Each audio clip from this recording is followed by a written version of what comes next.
Wala ng kalusugan at age 50 plus. Choose doctor-prescribed Centrum Silver Advance. Ang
Save time creating content and generate a high-quality clone of your voice with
slow, cameras blink. Gloss on my lips, gasoline. Every step make the marble shake. Whispers follow, but we don't break. Silk and steel in a single breath. Smile sharp like a sudden threat. We talk loud when the Walking slow, candles blink. Ghosts on my lips, gasoline. Every step make the marble shake. Whispers follow, but we don't break.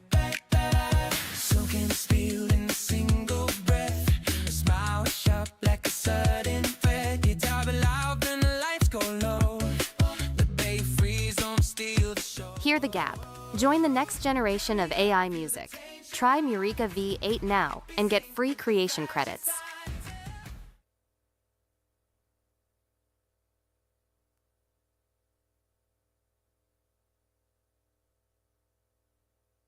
Make your move with Hostinger's sale. For just 139 pesos a month, get managed hosting for WordPress and run it with the world's first AI.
26GG0019, 26GG0020, 26GG0021, and 26GG0022. Please be informed that this activity is being live streamed via YouTube on the DPWH Second Procurement SLS channel. Before we begin, may I request everyone to stand for a short prayer. Dear Lord, we are gathered today to conduct matters of business. Guide our hearts and our minds in the spirit of fairness, right thought and speech. Impart your supreme wisdom upon our activities so that our task may reach a successful conclusion. Thank you for being our source of guidance today. Amen. So let me introduce to you the members of the BAC and Awards Committee present for today's pre-bid conference. Yours truly, the BAC Chairperson, Engineer German Same Tequila. BAC Vice Chairperson, Engineer Ernesto de la Riarte. BAC Regular Member, Engineer Mark Gerald Penuela. BAC Provisional Member, Engineer Roland Cordova. BAC Provisional Member and User. So we would like also to acknowledge the presence of our observers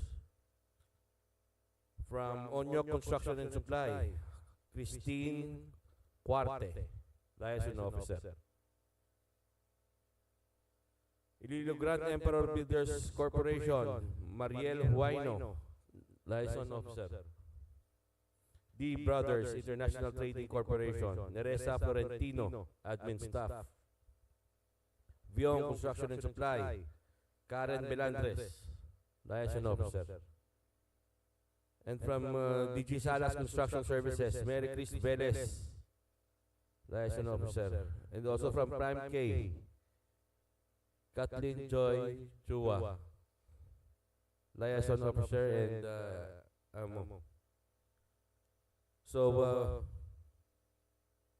with the Bids and Awards Committee in quorum, I hereby call this pre-bid conference to order. So to start with, we begin with construction of road, Barangay Bagungbong to Barangay Tinorian, Barotac Nuevo, Iloilo. Station 0+000 to Station 0+597. The contract item number is 26GG0017. Location, Barangay Bagungbong, Barotac Nuevo, Iloilo. Scope of works, construction of 1.194 lane kilometer concrete road, which includes installation of RCPC, 610 mm and 220 mm diameter with flared type head wall, and construction of concrete slope protection structure with metal guardrails, metal beam, including posts as per approved plans, POWs, and standard specifications. The approved budget for the contract is 9,604,000 pesos. The contract duration is 51 calendar days.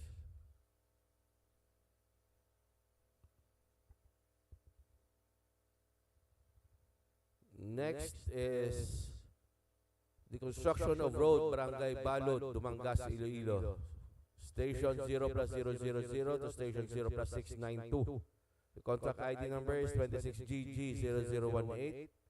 The location is Barangay Balod, Dumangas, Iloilo. The scope of works, construction of 1.384 lane kilometer concrete road, which includes installation of RCPC, 6 with from Station 0+000 to Station 0+655.74. The contract ID number is 26GG0019. Location is in Barangay Barasan, Dumangas, Iloilo.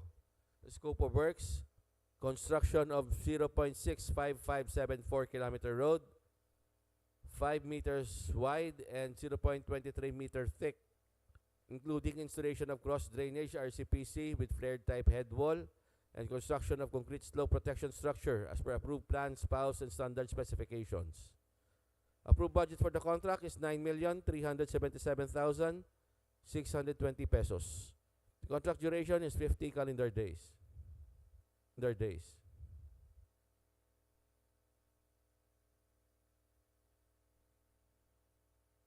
Next is the construction of road, Barangay Sablogon, City of Pasig, Iloilo.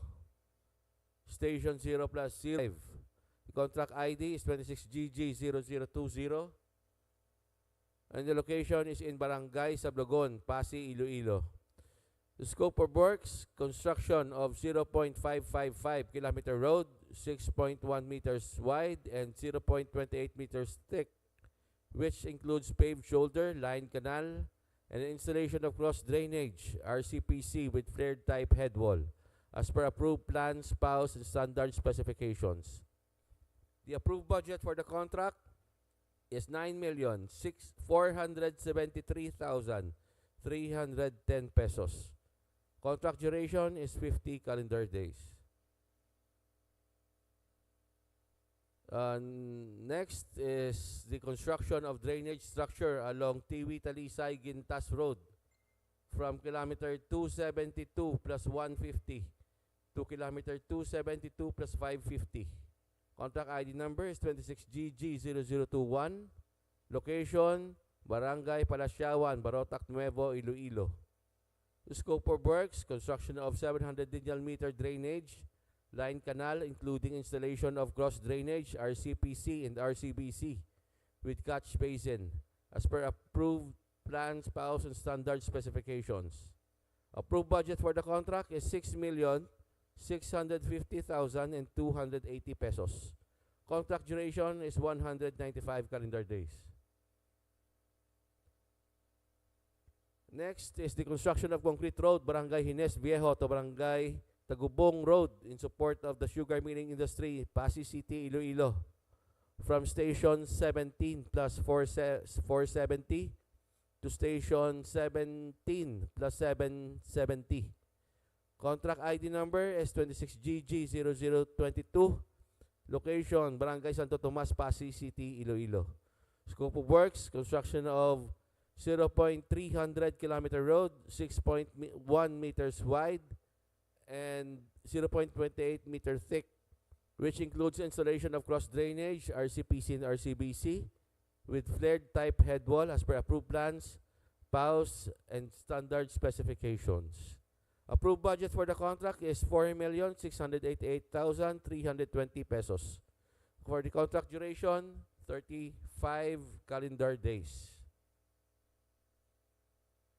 So for the reminders, may I Good afternoon, everyone. For our reminders, Section 17 of bid data sheet, only authorized liaison officers whose name appeared in the contract's registration certificate with the presentation of his or her ID duly signed by his construction firm shall be allowed to purchase and submit or draft bidding documents. Schedule. For our deadline of submission of bids is on March 10, 2026. Number of copies of bids proposal. Bidder shall submit one original and 2 copies of both the first envelope containing the technical component of the bid and the second envelope containing the financial component of the bid. Place of submission of bids, bidding room, DPWH, Iloilo 2nd DEO, Barangay Balabag, Dumangas, Iloilo. For the eligibility requirements, Class A documents, legal documents, valid PhilGIPS registration certificate, platinum membership, all pages as per GPPB Resolution Number 15 Series of 2021. Technical documents, statements of the prospective bidders of all its ongoing government and private contracts, including contracts awarded but not yet started, if any, whether similar or not similar in nature and complexity to the contract to be bid. Statements of the bidder's single largest completed contract or SLCC similar to the contract to be bid except under conditions provided under the rules with certificate of acceptance. Reminders on the submission of SLCC or the single largest completed contract.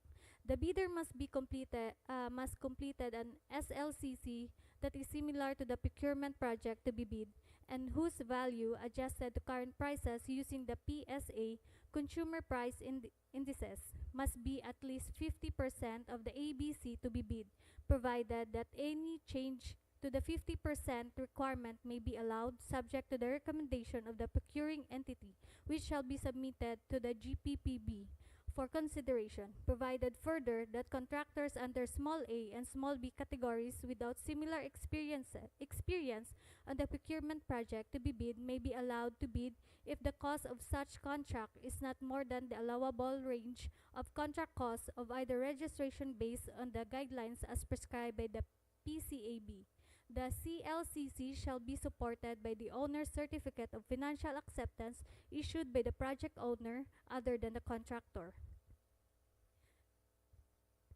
Another technical document, Philippine Contractors Accreditation Board or the PCAB license or special PCAB license in case of joint ventures and registration for the type and cost of the contract to be bid. Original copy of bid security in the prescribed form, amount and validity period, or original copy of notarized bid security securing declaration and project requirements which shall include the following: list of contracts minimum material testing equipment as per DO 11 series of 2017, original duly signed omnibus sworn statement, and if applicable, original notarized secretary's certificate in case of a corporation, partnership, or cooperative, original special power of attorney of all members of the joint venture, giving full power and authority to its officer to sign the OSS and do acts to represent the bidder. Original chart for the contract to be bid. List of contractors' key personnel, example project manager, project engineers, materials engineers, and foremen, to be assigned to the contract to be bid with their complete qualification and experience date. List of contractors' major equipment units which are owned, leased, or under purchase agreements supported by proof of ownership or certification of validity of equipment from the equipment leaser or vendor for the duration of the project as the case may be. Reminder, construction heavy equipment operators should have certificate of training issued by the Technical Education and Skill Development or the TESDA in compliance with DOLE requirement for the approval of construction safety and health program required upon issuance of notice of award subject to DO 98 series of 2014 submission of construction safety and health program approved by the DOLE. Moreover, to ensure safe and healthy working condition for all workers and strictly enforce compliance of DPWH Department Memorandum Circular number 33 series of 2005, this issuance serves to inform all concerned of the provision of DOLE Department Order 252 series of 2005 entitled Revised Implementing Rules and Regulation of Republic Act number 11058, otherwise known as the Act of Strengthening Compliance with Occupational Safety and Health Standards and providing penalties for violation thereof. Additional requirements. Latest General Information Sheet or the GIS reflecting the beneficial ownership information or BOI duly received by the Securities and Exchange Commission or the SEC for corporations, sworn affidavit of eligibility and beneficial ownership following the template attached as Annex A for all bidders including sole proprietorship. Submission of updated GIS.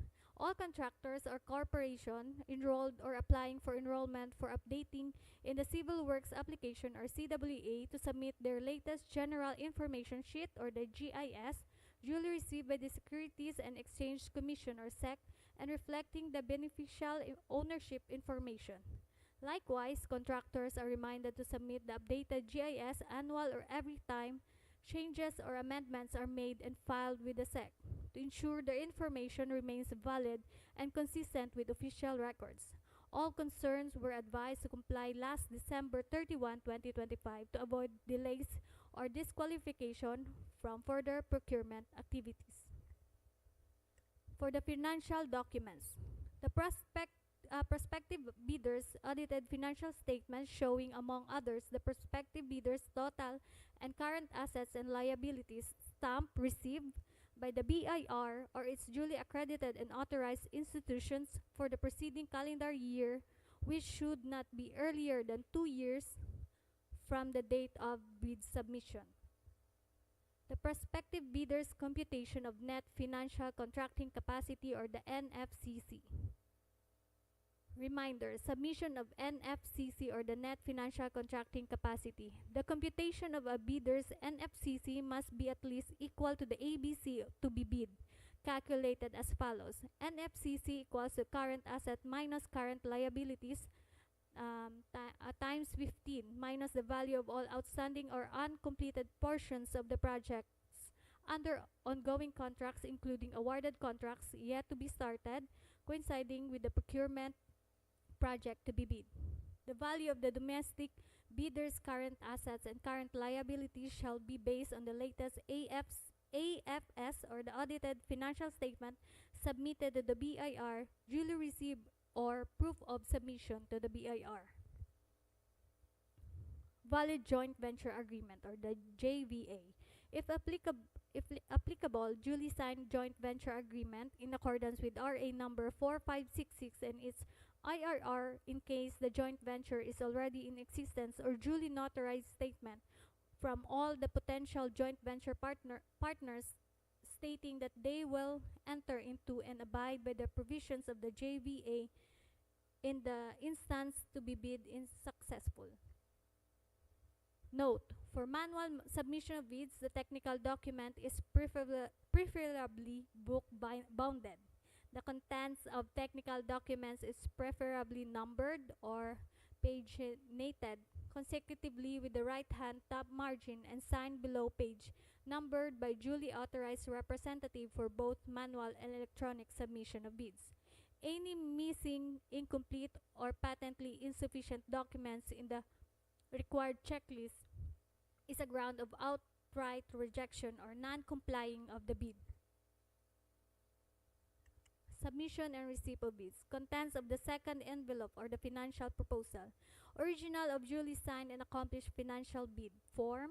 Original of duly signed bid prices in the bill of quantities and duly accomplished detailed estimates form, including a summary sheet indicating the unit prices of construction materials, labor rates, and equipment rentals used in coming up with the bid, and cash flow by quarter.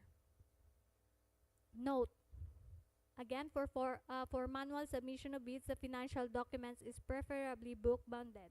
The content of financial document is preferably numbered or paginated consecutively with the right-hand top margin and signed below page number by duly authorized representative for both manual and electronic submission of bids. Any missing, incomplete, or patently insufficient document in the required checklist is a ground for outright rejection or non-complying of the bid. Common reasons for rejection of bids are the ineligibility and post-disqualification of bidders. Failure to submit the original copy of the security bond certified by the Insurance Commission indicating the name of project, the procuring entity, and the name of contractor. Shorter bid validity and bid security validity period, and overlapping of pledged equipment and committed key technical personnel. Failure to indicate the validity of bid in the bid form. Late submission of bid. Failure to submit supporting documents such as certification of validity of equipment from the equipment's lessor or vendor for the duration of the project if equipment pledge is to be leased or purchased. Negative slippage of at least 15% in any one project, or negative slippage of at least 10% in each two or more contracts, and unsatisfactory CPES ratings. Common errors in the submission of bids. Single proprietor, signatory should be the owner or the proprietor only. Corporation or corporative, board secretary's certificate and board resolution. For joint venture resolution or agreement. And for partnership as indicated in the articles of partnership. Bid security. Bid validity period is 120 calendar days from the date of submission of bids. Bid security validity period is 120 calendar days from the date of submission of bids. For the bidder shall submit a bid security declaring or any form of bid security enumerated below. For cash or cashier's manager check issued by a universal or commercial bank, 2% amount bid of security, and for bank draft or guarantee or irrevocable LC issued by a universal or commercial bank, 2%, and security bond callable upon demand issued by the security and insurance company duly certified by the Insurance Commission as authorized to issue such security is 5%. Bid evaluation. The financial component of the bids of each past bidder shall be evaluated such using non-discretionary criteria, including arithmetical correction for computational errors, and thus determine the correct total calculated bid prices. The BAC shall automatically disqualify any total calculated bid price which exceeds the ABC. The following factors are to be considered in the evaluation of the bid prices. Completeness. No price is required item or non-responsive, indicating a zero or a dash free to the government. All prices are deemed to include all taxes. Bids not addressing or providing all the required items in the bidding documents, including, where applicable, BOQ, shall be considered non-responsive. Arithmetical corrections. Bid prices in figures versus words prevail. Total price per item versus unit price per item. Unit price prevails. Total price versus actual sum of component items. Actual sum prevails. Unit cost in detailed estimate versus unit cost in BOQ. BOQ prevails. If above ABC, disqualified. Verification, validation, and ascertainment of statement made and documents submitted.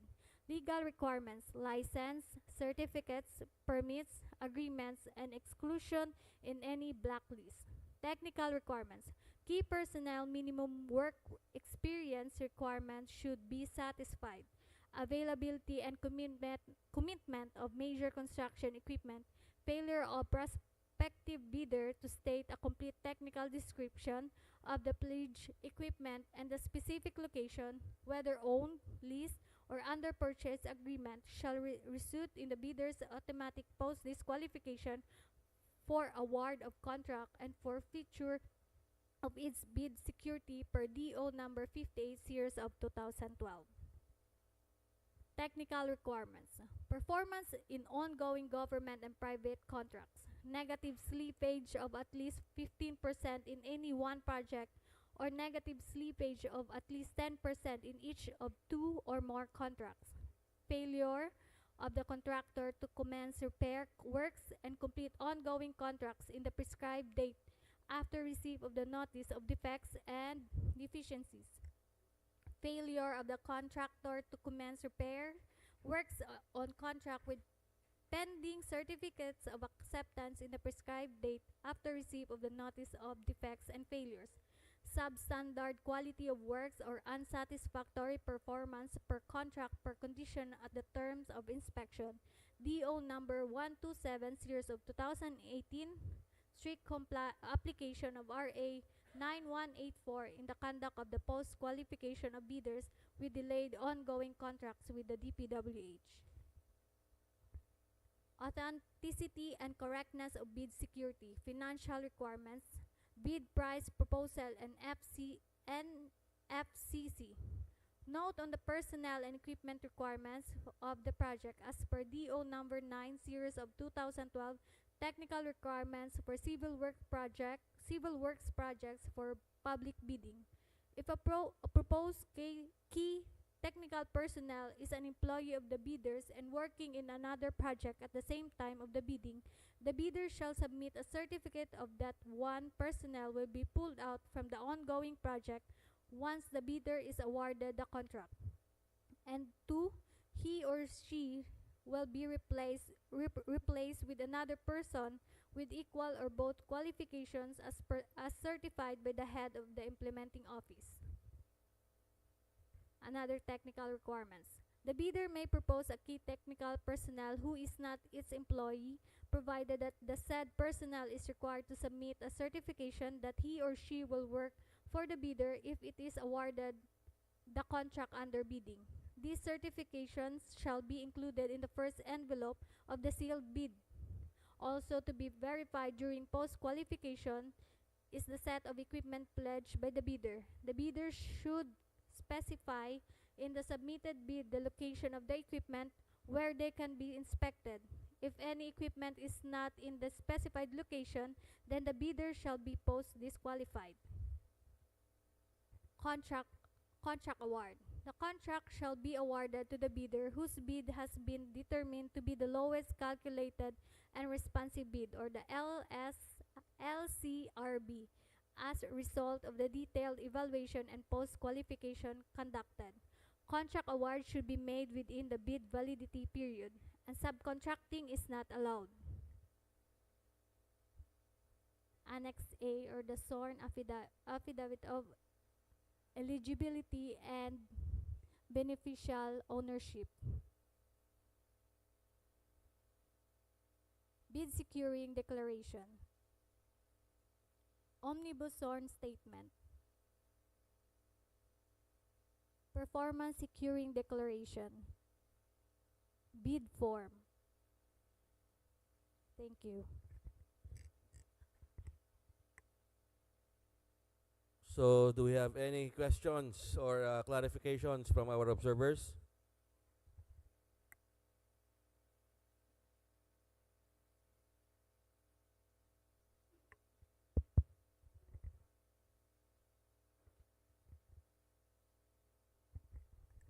Hello. Good morning. Morning, everyone. I'm Kathleen Chua from Prime K Builders. Sir, I would like to ask and the whole back committee regarding for the equipments to be assigned to the project. For example, we are the lowest bidder. Given that we are going to be the lowest bidder, during the post-qualification, during the bidding, it was indicated in our list of equipment that we should make sure that the specified location of our equipment was indicated in our bid. However, what if during the post-qualification, the said equipments were not available on the specified location due to because in nature, heavy equipments were supposed to be movable and should be working on other projects. So how would we know, or how can we be assured that the equipments will be qualified or not?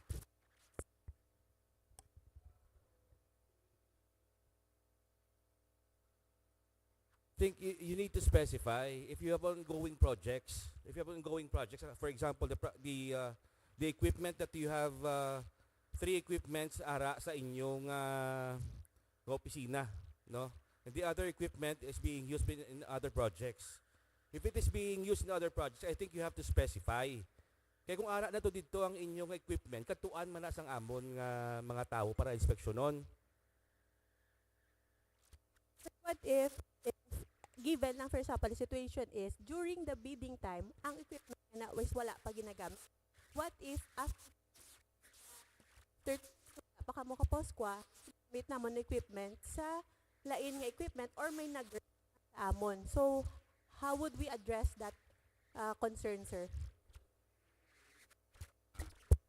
So, considering that you specified 2 weeks after the opening of bids, so based on our 12009 guidelines, we are after opening bid 7 days bid evaluation, right? So after that, we will be conducting post-qualification. So you must all aware that we will be conducting post-qualification after 7 days after opening. So I hope that you guys are guided with that. Sure.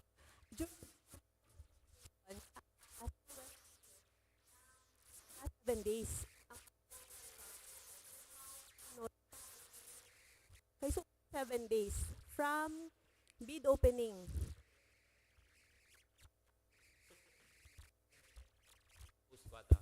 So qualification is 7 days bid evaluation and then maximum 45 days. So ika-8th day is the post-qualification period up to 4 and then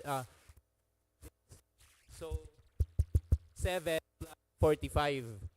Ma-end amon nga post-qualification ika 50 second, tama?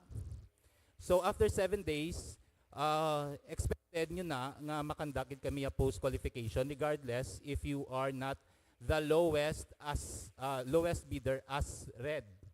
Tama? And then at the same time, upon post-qualification, for example, ang inyong nga PhilJeps registration, kundi may mga kita na nga mga as per document support bala, kung may kulang kamo sinaga letter man kami sa inyo. Pero based sa inyo yang mga pledge equipment, technical employees, ang ginapa-resubmit. Ang ginapa-resubmit is only supporting documents sa inyong PhilJeps. Pero as to the equipment requirement ninyo, kung diin nyo gin-pledge ang inyong equipment, for example, putukan nyo ito nga project, so dapat dito man ibutang ang specific location nyo. Pero kung gamiton nyo siya sa iba ninyo nga project, so dapat expect nyo after 7 days or a week after, may ma-inspection gidiya sa inyo. Sir, for example, according sa Republic Act 9184, 3 days ang bid evaluation from bid opening. That's 3 days. And then the post-qualification will be starting from after the 3rd day of bid evaluation. So supposed to be, sir, dapat... What? After 3 days? Yes, 7 days. 7 days ang maximum. Bid evaluation.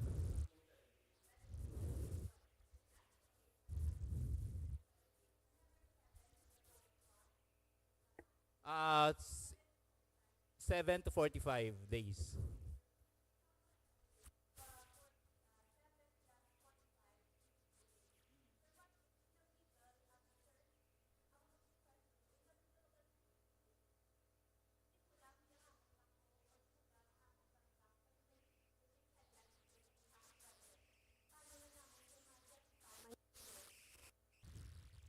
Ulam siya bali? Or ginlis? Oo.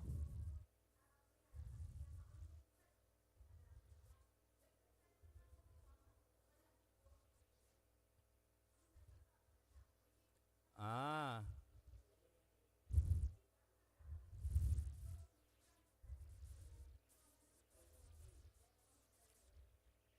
So I think siguro ang sa akon nangyayari is kung magkadto sila sa inyo nga gin-pledge nga location sang inyo, is it a matter of informing kung diin kung movable man lang siya, di niyo ipabalik sa inyo nga, for example, kung diri man lang within province of Iloilo lang, pwede man na iyamambal nga ibalik mo lang on that day.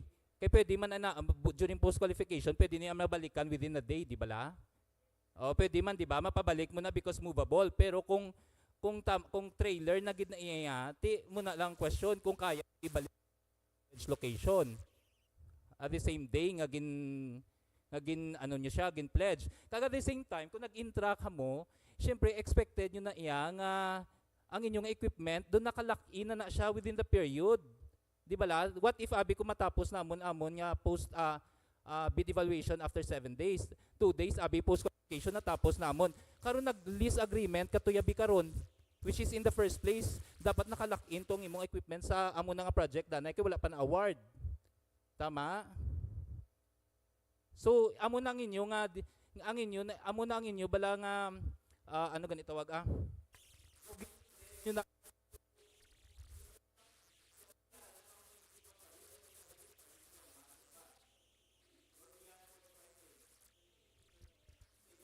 Hello.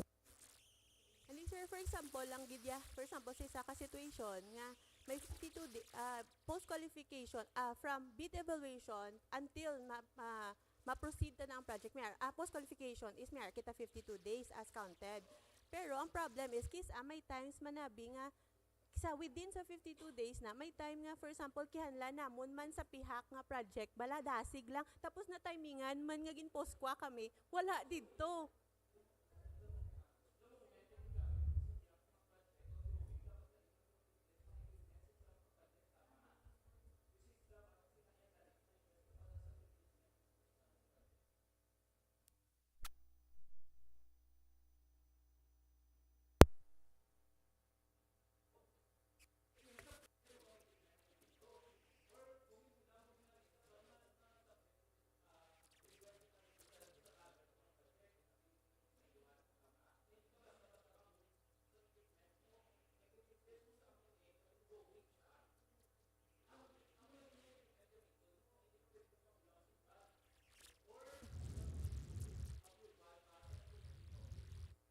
Yes, sir.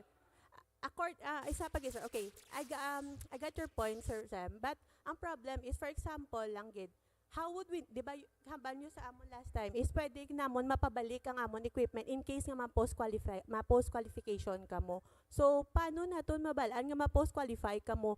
For example, nag-abot lang ka mo gulpi, or ano na?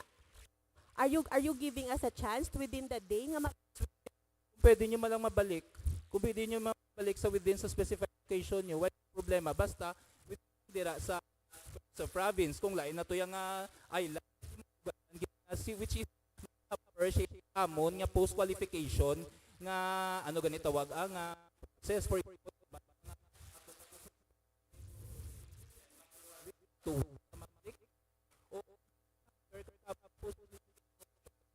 unlike ya kung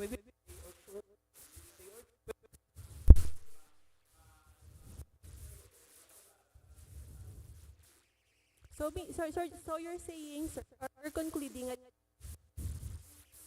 para mabalik lang namon for you to continue evaluation. hamper for longest time. Amo man na ang ginalimit lang nato. Lain na nga ginaintrahan nga biddings mo. Oo.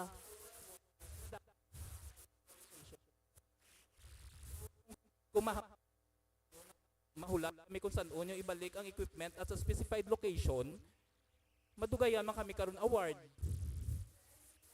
That's why nga within a day kung may makadto sa inyo nga man-post kwa, mambalbi nga for example lang inyong nga bako sa Lambunaw, ara man sa Putotan. Ang bali sir, just give me pwede gina siya pero kung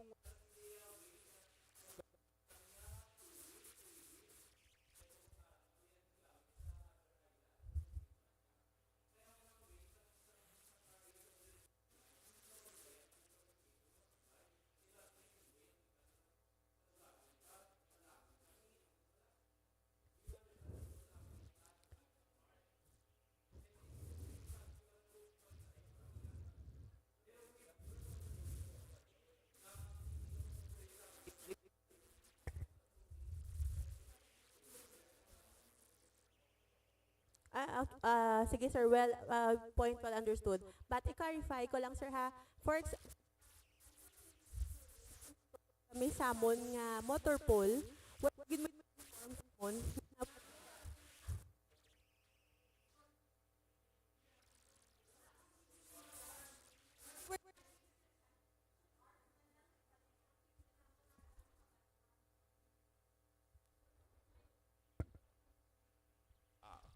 with that matter no kay lain na naman na yung contract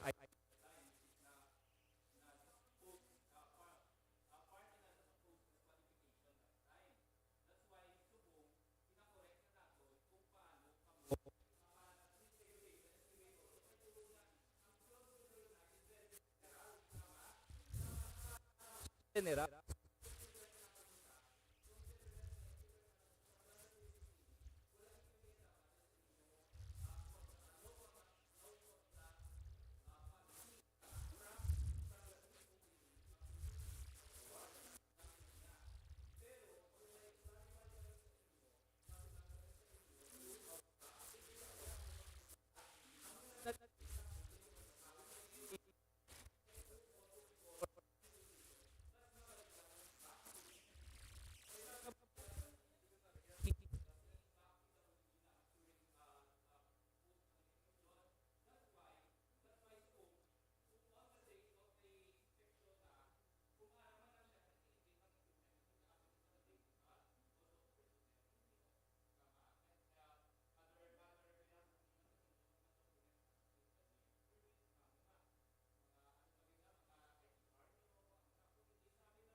notice of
subong lang ginagin post disqualification bala ano.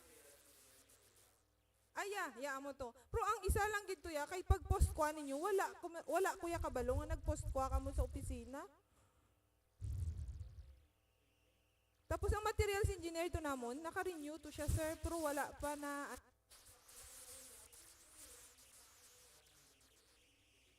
So for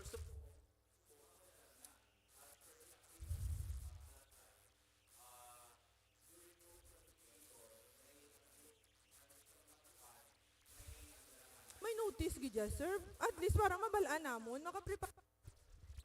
sa subong na agrihan na namo na we will be sending notices to all lowest calculated bidders. Okay? Notice sa lowest calculated bidders. So for example, na post disqualify ka, automatic ang second LCB prepare. Okay? Hindi na tayo magwan. Hindi na tayo magsiling tiway kuya kabalo. Automatic the second lowest calculated bid will be the next to be post disqualified post qualified. Okay? So, ano pa? Pamangkot. Yes, we will be having notices. Ma-notice kami sa inyo, for example, through sa amon nga back, secretariat, masulat sila sa inyo. Masulat sila sa inyo nga we will be having post qualification sa inyo, ng opisina. Kaya kamo ang lowest LCB. So, prepare kamo. Okay?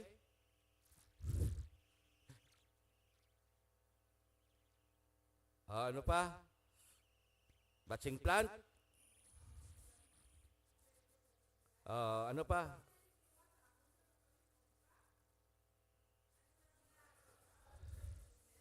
Well, for the supply agreement, do hindi kita makakuha sa supply agreement.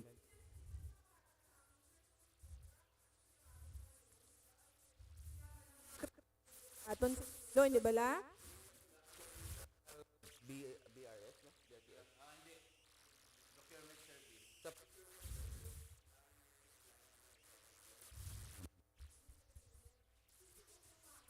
Hindi atag si Kimwa, si RL, hindi man. Kay si RL, si Kimwa, sino? Si IBC, si Guria. Amo lang na ang may accredited mo. Di. Pa-accredit ka mo.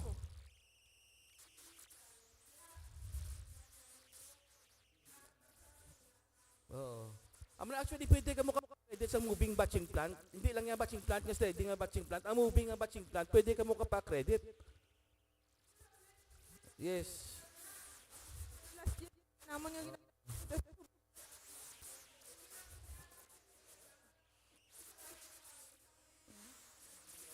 with Guria. Amo nang ginawa namon. This ma'am. Kami accredited batching plant. Kasi mga kagaw, mga credit nyo, kung makapalo.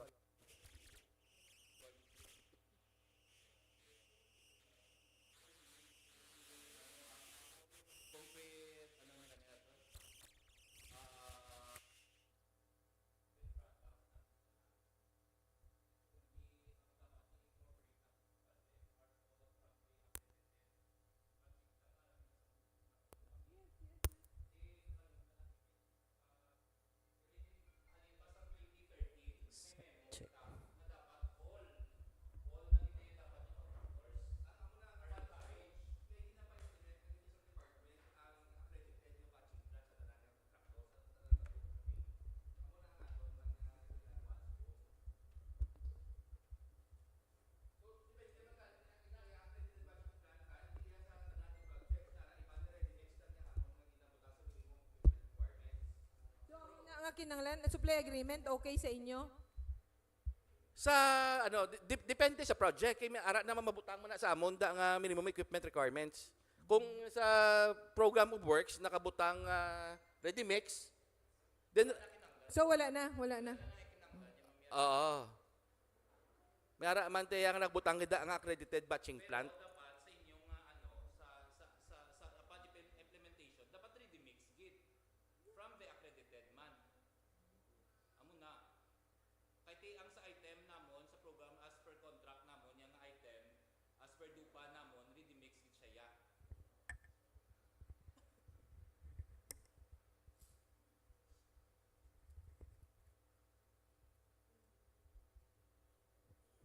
more questions?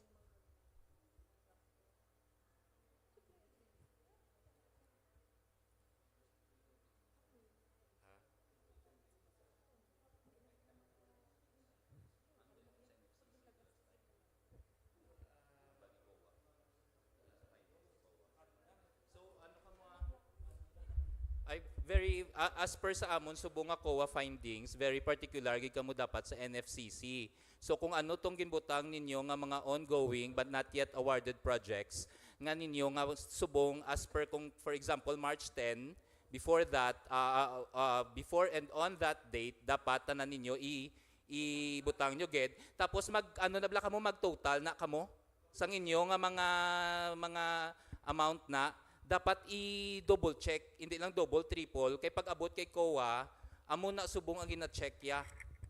Gina-compute ya gid na once magkulang kamo da or basi kabit inyo NFCC, basi amo pa na ang way ninyo para madiskwa kamo. Kay tungod nagsala kamo sang computation nyo. Amo man sa SLCC, that's why very ano gid kamo sa document nyo ha. Nang ano na gid kamo subong ng ano ganito tawag review nyo gid yat ano labi na gid ang inyo gid nga ano nga NFCC kag SLCC kay amo ginaamon subong nga mga COA findings.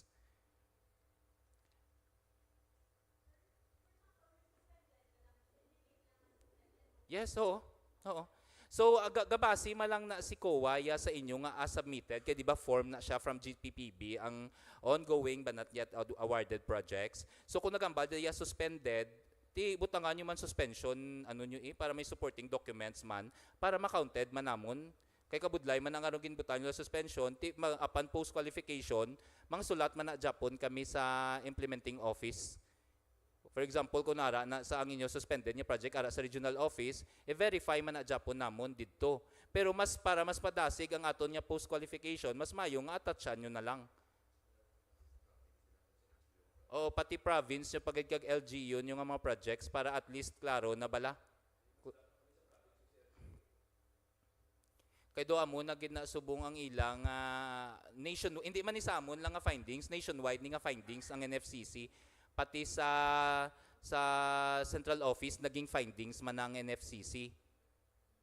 Kay actually kami mismo given ang 45 days nga post qualification biskan ano namon kadalianay kung magsulat kami sa other for example may ara kamo sa LGU Barotac Dumangas kung magsulat kami sa ila regarding sa status or sang ano sang ongoing project nyo nga na for validation namon and verification kung hindi sila mag-comply or 15 days pa sila so madelay gid na kami that's why challenge sa amon kung damo-damo project nga ibid namon ang amon personnel tutukan gina isa-isa pero subject man Japon kami sa compliance man sang other nga agencies kag LGUs. That's why kung pwede nyo malang ma-provide nga daan sa inyo nga bidding documents ang tanan nga supporting documents na bala sa inyo nga forms na at least mas dasig kita. Ay tika mo man Japon ang for clarification masulat man Japon kami sa inyo kung may clarification kami. So dapat after 5 days dapat tanan ninyo nga ano bala nga amon nga clarification na dapat masabat nyo within 5 days man. So mas mayo nga kung may for example may mga certification from PE kamo nga mga suspended, mga muna at least ara na nga daan available. Hindi na kamo bala mabudlayan sa ulihi mag-comply.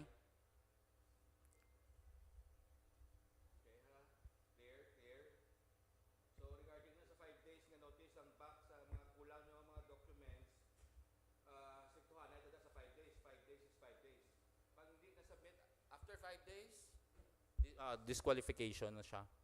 Pero kuan lang na iya ang documents lang na iya nga supporting sang inyo nga PhilJEP sa mga mayor's permit, ITR, that is only for computation of the net financial capacity ninyo. Pero as to the mga documents so da iya nga mga list of pledge equipment, list of inyo nga mga personnel hindi na iya pwede ma-submit liwat.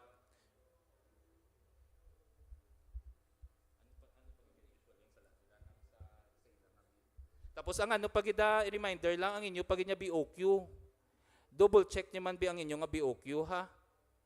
Ang inyo nga item, number, description, quantity, amount.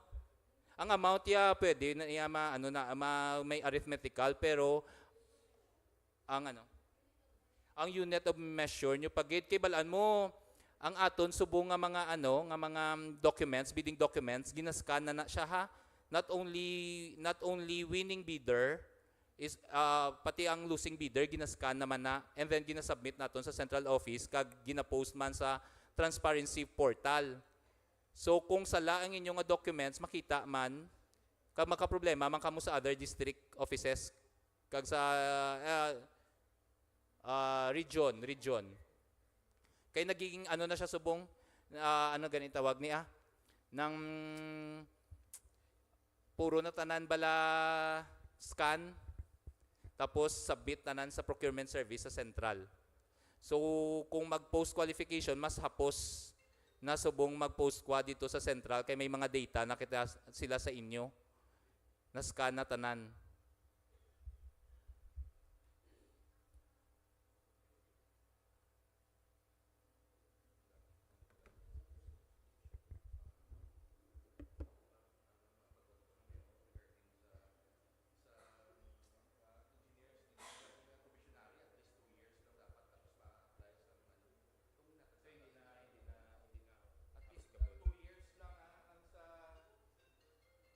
Provisional. Ang provisional yung bala nga mga engineers nga kasa inyo na bala nga provisional 2 years na siya, ha. 2 years lang. After 2 years dapat mapa-credit na din sila. So for example, sang provisional siya na credit siya by 2024, April 2026 na subong April, for example, January to siya by 2024. February siya subong be open and March to expired na to 2026, hindi na siya namon i-consider. So dapat naka-apply na siya full na gid ang accreditation. Tapos ang sa ME may ara na nga website kami nga ang list from time to time gina-update man nila. Ang na bala naton ang accreditation expiration sa mga ME naton. So from time to time i-check nyo gid permi kay dira usually ang naga-disqualification kita.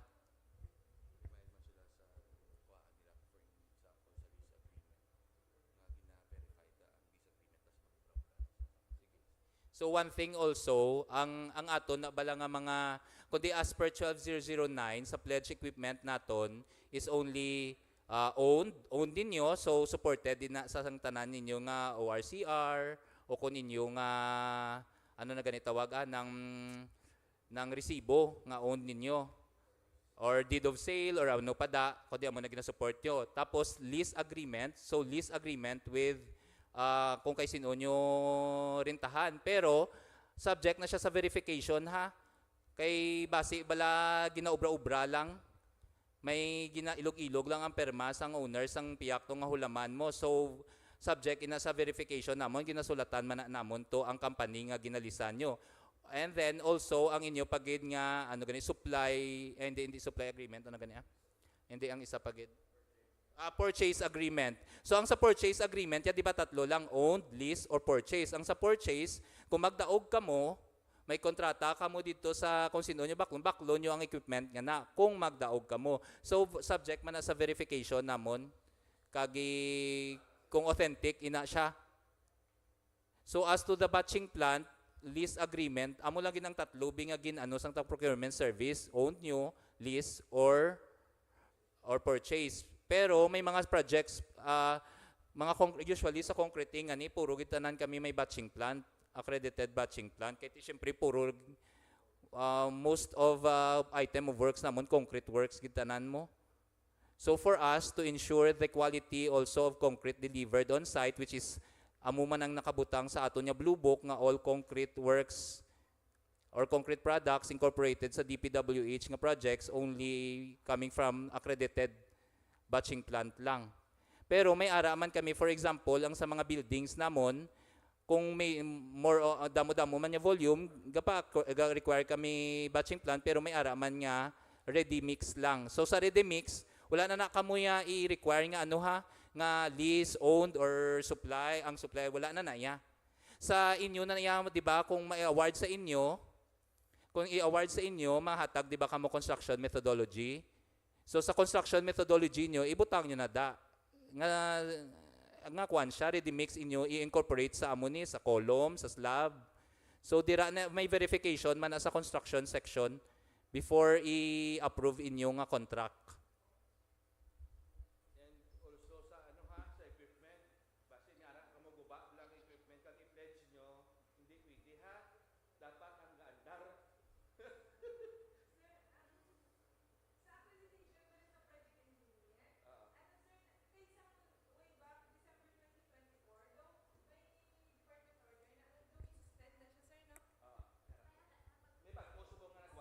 O subong? May bago nga nagwa.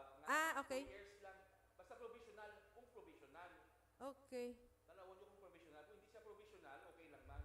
Pero kung provisional, 2 years lang.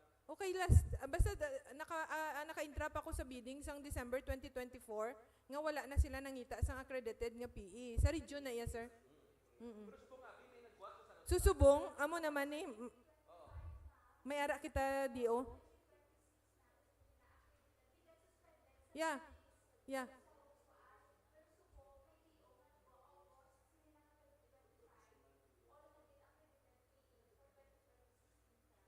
Okay. Sige. Basta.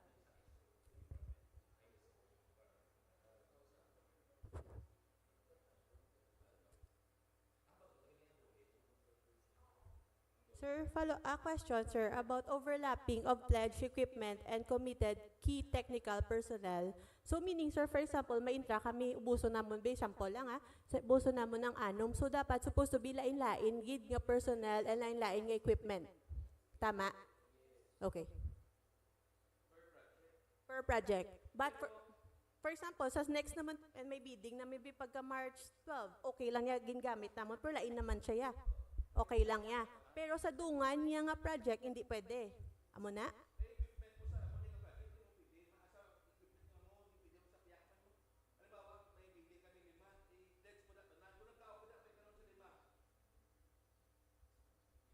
Hindi, may araman ka mo nga leeway, kay di ba before NTP, nagasubmit ka mo sa amon sang equipment schedule ninyo. Oo. So kung sa lima nyo ka project nga na, for example, kamo be ang lowest calculated, post-qualified kamo, masubmit na kamo. Masubmit kamo di ba sang equipment utilization nyo, schedule? Yes, sir. And then per CPM nyo? Yes, sir. So kung makita man sa upon evaluation sa construction section, nga amo ni nga week, ari di ang amo nga equipment, amo ni man, di ba, may depende sa inyo nga equipment utilization mo. Kaya pwede nyo man na iya ma-justify. Ma-justify. Kaya syempre, during bidding, hindi na namo niya ma-control ko nga dapat lain-lain gid ka mo equipment. Pero may leeway kita during, that's why nga may approval sa ila before maka-release ang NTP. Kaya ang inyong methodology and then also inyong equipment utilization, makita ta nga subong nga week amo ni nga project inyong nga bako. Subong nga second week dito naman sa amo ni nga project. So kung ma-consider man lang sa construction, kag doable man lang na, pwede ginaya ma-approve. Pwede ginaya ma-approve. So pwede namon, sir, for example, isa ka bulldozer, pwede namon ni intra sa 26 GG, 17, 18, 19. Yes. So, pero upon award, for example, sa lima gid ba na award sa inyo, dira naman kamo maobra sang equipment utilization nyo. Upon per certificate, di ba, per CPM nyo, kundi ang mga activities nyo, pwede nyo na ma-adjust. Oo, sir. Oo, pwede. Kaya syempre, hindi man namo niya makontrol nga dapat lima gid ka magbidding kamo, di ba? Yes, so sir. amo lang na basta doable lang. Okay. Okay. Thank you. Sige.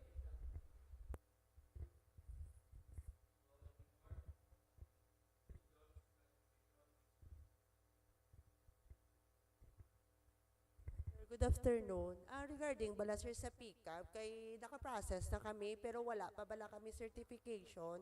Pwede nga resibo. Hindi. Okay. Kagang ano sir, last na lang, ang may additional bala sir sa insertion, ang straight line diagram. Din gina dapat ibutang sa technical or sa financial. Kaya doon may naka-state abing additional nga straight line diagram. Sa may i-email nyo bala sir nga do bid ano ang do checklist bala sir.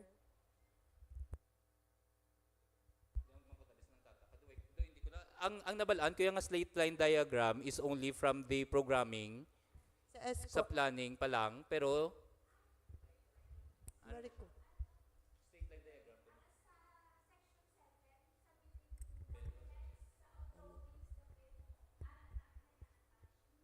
sige, verified. Pero sa una mo itong question, nga resibo lang, hindi gid pwede. Okay.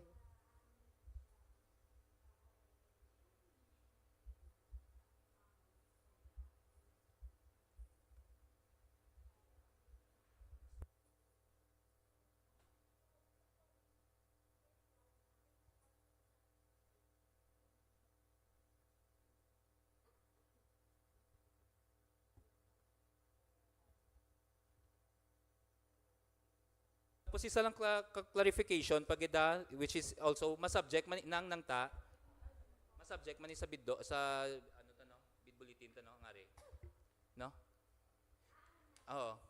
Oo, amo man sa infra ta.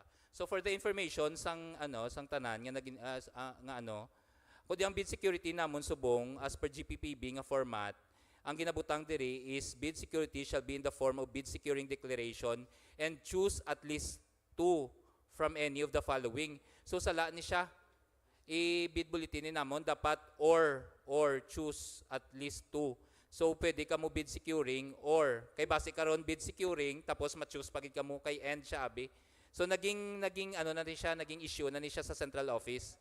So may ano na kita nga iliwato naton ini siya nga or. So bid securing lang gid inyo nga i-attach. Or two of the following.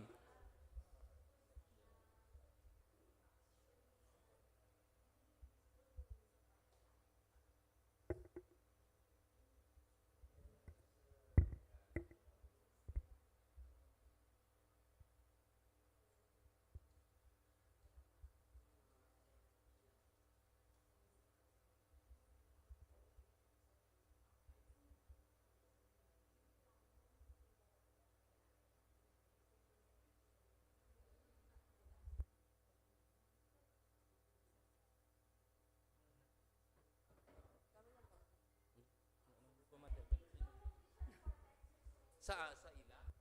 Ay, again, nakibot yung gani kay ang nabalaan ko na iya nga department order as to straight line diagram, geotag photos, planning na iya ang naga-provide. As to the requirement, dala na sa amo niya nga nga gina-attach lang sa bid docs naton, di ba? Kay requirement na ni secretary before kami magpabid dapat may straight line diagram only for road projects. Pero sa mga buildings wala na iya. Sa comply office na iya ga-comply, hindi kamo. Nakibot yung gani nga may muna.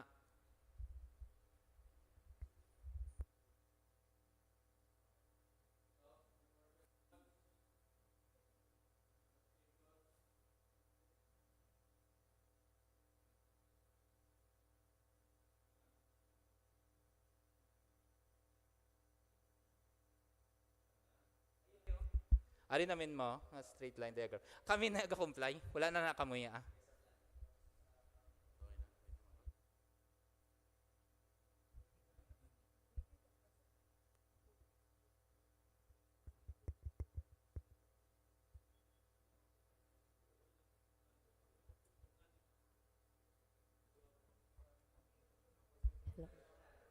Any more? Oh, sige. Sir, good afternoon. Regarding sa site inspection, bala sir, may nagapaano ka mo, nagapa-schedule ka mo site inspection or mamato-mato ano ang mga contractors, sir? Oo. Kuha na ka mo sa planning kag sa construction. Okay. Sa planning na lang. Di ba usually, siyempre due diligence nyo man, nag-inspection man kamo before kamo mag-intra, at least makita nyo yung location. Pero sa subong, ay wala tagalikuan no, geotag. Pero coordinate lang kamo sa planning kung interested kamo mag nga i-site visit. At least makita nyo lang kung diin gid ang specific location. Okay, sir. Ay basi hindi ko pa karon accessible or ano.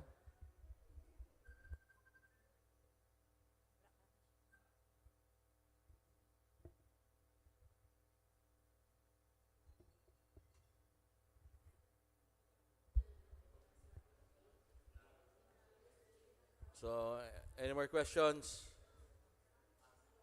Ayun na. So, hearing none, I call this pre-bid conference adjourned. Time 3:17 in the afternoon.